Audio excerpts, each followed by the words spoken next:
We had your son Colton on this program about maybe a Did you? year or year and a half ago. Yeah, about maybe a Did you? year or year and a half ago. Yeah, was from a trailer at Indianapolis. He was holding his iPhone, and we did the interview. What an inspiring story! What an inspiring story he is. Tell me a little bit about his journey and what all of it means to you. You know, he was the kid. He was 2 weeks old the first time he went to a racetrack, Long Beach Grand Prix. He was born. He He was told us born that. March.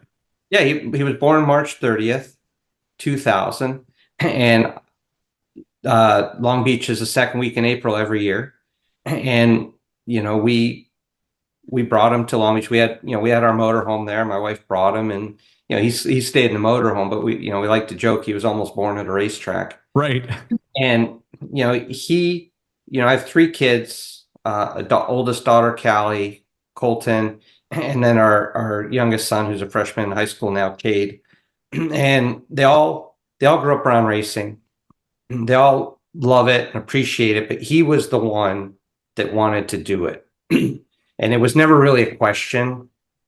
I think people assume that like I pushed him into a go-kart or something because that's what I did. But if you ask most drivers, they would tell you that they would be very happy and almost probably prefer if their kids didn't want to race. Right.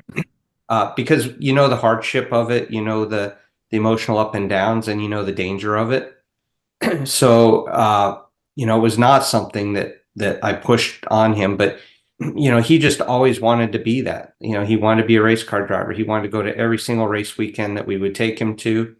And he bugged me. And when he was 6, I got him his first go-kart, and we started going to the track. And it was a great time in my life. That it was lucky timing that I stopped driving in '08, and he was just starting to really get active in karting.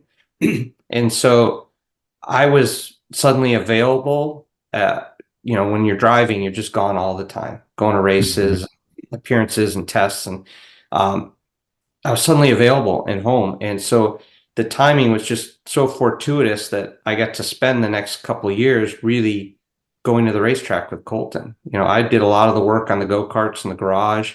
It was something we did together and that I really enjoyed. And the way I looked at it, that was the end goal, right? There was no like, what's next at that time. He's 8 years old, right? I just want to go to the go-kart track with my son and do something that he enjoyed and I enjoyed. And so we had these just amazing experiences, and we started traveling to kart races, and we became very close because of all that time together.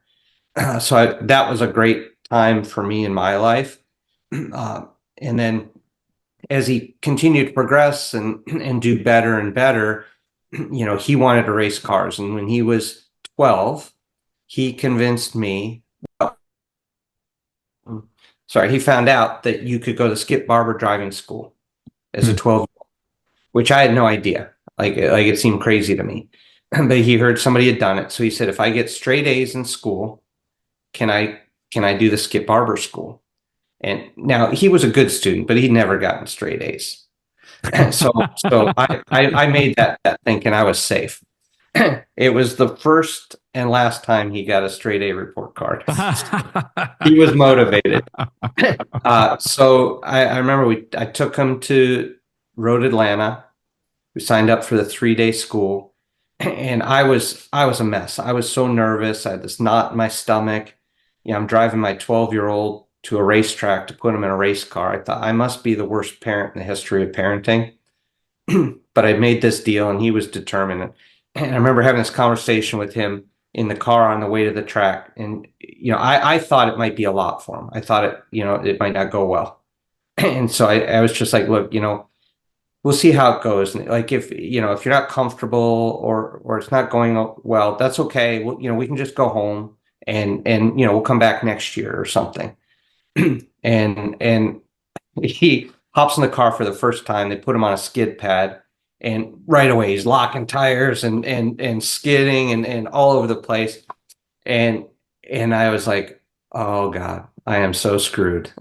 Because he's not afraid of this thing, and he's looks like he's pretty good at it. Uh-huh. And so then that was it. Like from that point, there was no going back. And then I guess, as they say, the rest is history. You must be amazed at how well he's performing, and really how his name circulates in all kinds of other interesting areas. I'm so proud of him. Proud of what he's done in the race car and on the racetrack. He's accomplished. He's still only 20. He's a young man. He's still only 24 years old, and he's sounds familiar. A 24-year-old. Yeah, well, he's accomplished more already at 24 than I did my entire career. So, when he first started in IndyCar, people used to ask me a lot, do you think he's going to be better than you were?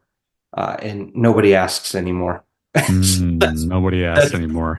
That's good. That's a good thing. I want him to do better, to be better, to have, more success than I did. And so I couldn't be happier, prouder. But the thing I was going to say is, the thing that his mom and I are really the most proud of is, like, he's a good human. He's a good kid.